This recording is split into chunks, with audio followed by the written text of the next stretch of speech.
মনে থাকা আপনারা জানেন যে ব্যাংকগুলো থেকে কেউ টাকা তুলতে পারছে না। স্বাভাবিক কারণে উনি ওনার ব্যবসায়িক কাজে যদি ওনার টাকা প্রয়োজন হয় তো উনি কিভাবে টাকা নিয়ে আসবেন?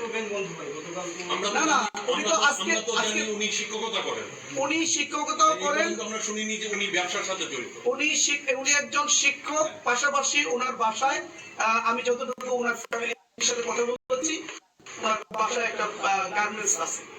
আমি ওনার ফ্যামিলির কাছ থেকে জেনেছি গার্মেন্টস আছে। ঠাকুরের বাসায়? হ্যাঁ, ঠাকুরের বাসায়। আচ্ছা, ওনার বাসায় যেটুকু গার্মেন্টস যেটুকু বলছেন সেটা হচ্ছে তার বাসায় কতগুলো মেশিন আছে বা আমার জানার কথা না ভাই।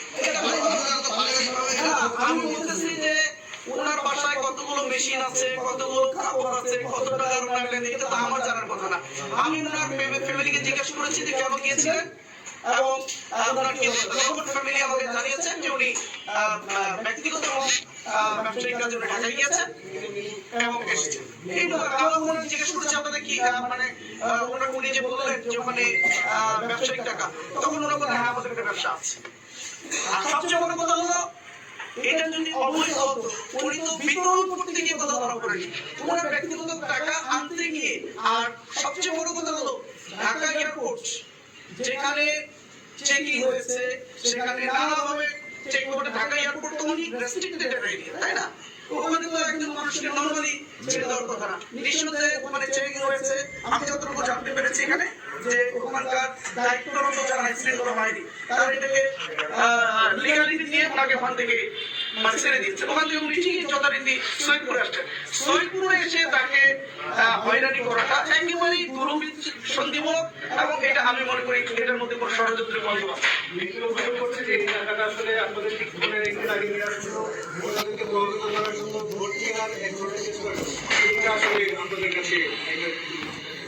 উনি ওনার কথা স্পষ্ট করে বলেছেন এটা আমার ব্যবসায়িক টাকা। আমি হচ্ছে উনি অত্যন্ত একজন গুরুত্বপূর্ণ দায়িত্বে আছেন, জেলা আমিরের দায়িত্ব পালন করছেন। এই সময়ে ওনার এখানে 3টি আসনে 3 জন প্রার্থী আছেন। তো এইরকম একটা গুরুত্বপূর্ণ সময়ে নির্বাচনের শেষ মুহূর্তে উনি ব্যক্তিগত কাজে এটা তো একজন ব্যক্তির প্রয়োজন থাকতে পারে না। আমাদের 3টা আসন, এখানে 3টা আসন পরিচালনার জন্য 3জন পরিচালক উনি বানিয়ে দিয়েছেন। এই পরিচালকগুলি মূলত আমাদের নির্বাচন 3টা আসন পরিচালনা করছেন। উনি পারল তদারকি করেন।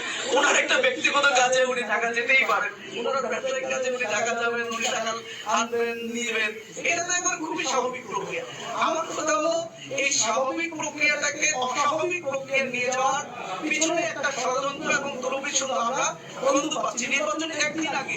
অথচ দেখেন 22 কোটি টাকা বিএনপির একজন ঠাকুরের বড় নেতার বিরুদ্ধে অভিযোগ আসলো। 22 কোটি টাকা তিনি মকুব করে নিয়েছেন, এটা নিয়ে কোনো মাথা ব্যথা নেই। গতকাল কয়েকদিন ধরে আমরা দেখতে পাচ্ছি যে বিভিন্ন জায়গায় বিএনপি যুবদলের লোকজন টাকা নিয়ে ধরা খাচ্ছে, বিতরণ করা হচ্ছে। তো সেটা নিয়ে কোনো মাথা ব্যথা নেই। উনি ঢাকা থেকে ওনার ব্যবসায়িক প্রয়োজনের টাকা ঠাকুরে আনবেন, এরকম একটা ব্যক্তিগত বিষয় নিয়ে এরকম আচরণ করাটা, উনি একজন বয়োজ্যেষ্ঠ মানুষ, কিন্তু এর মধ্যে এই হয়রানি করার কারণে উনি অসুস্থ হয়ে গেছেন। ওনাকে কিন্তু রংপুর মানে হসপিটালে ভর্তি করা হয়েছে। আমরা তার জন্য দোয়া করি আল্লাহ তাকে সুস্থ রাখুন। আমি মনে করি এই সময়টাতে নির্বাচন একদিন আগে এই হয়রানিটা করাটার অর্থ হলো বড় ধরনের কোনো ষড়যন্ত্রের গন্ধ আমরা দেখতে পাচ্ছি পুরো সংস্থার করতে পারে। আপনি মনে করেন যে এই বিষয়টা আপনার নির্বাচনের উপরে কোনো প্রভাব ফেলতে পারে? না, এটা নির্বাচনের উপর প্রভাব পড়ার কোনো বিষয় কেন প্রভাব পড়বে? একটা ব্যবসায়িক বিষয়। আমি তো আসলে ওই বিষয় নিয়ে আজকে সাংবাদিক সম্মেলন ডাকিও। আমি সাংবাদিক সম্মেলন ডেকেছি, আমি একদিন পর ধরে কাজ করলাম, আগামীকালে নির্বাচনের আগ মুহূর্তে আমি এটা দিয়ে দেবো। আপনারা প্রশ্ন বললেন বিধায় এটা আপনাদের উপরে একটা দায়িত্ব আছে। আমি মনে করি এটা আমার ভোটারদের উপরে কোনো ধরনের প্রভাব তৈরি করবে না, কারণ এটা কোনো অবৈধ জিনিস না, এটা কোনো মানে অ্যাবনর্মাল কোনো জিনিস না, এটা এস্টাবলিশড। এটা অবৈধ না, ঠিক আছে, কিন্তু উনি একটা গুরুত্বপূর্ণ ভূমিকা পালন করে ঠাকুরকে। তো উনি এই যে ইলেকশন মুভমেন্টে আজকে শেষ উনি যে এই টাকাটা নিয়ে আসে এটা সম্ভব না। আমি তো এই কথা বছর বলেছি।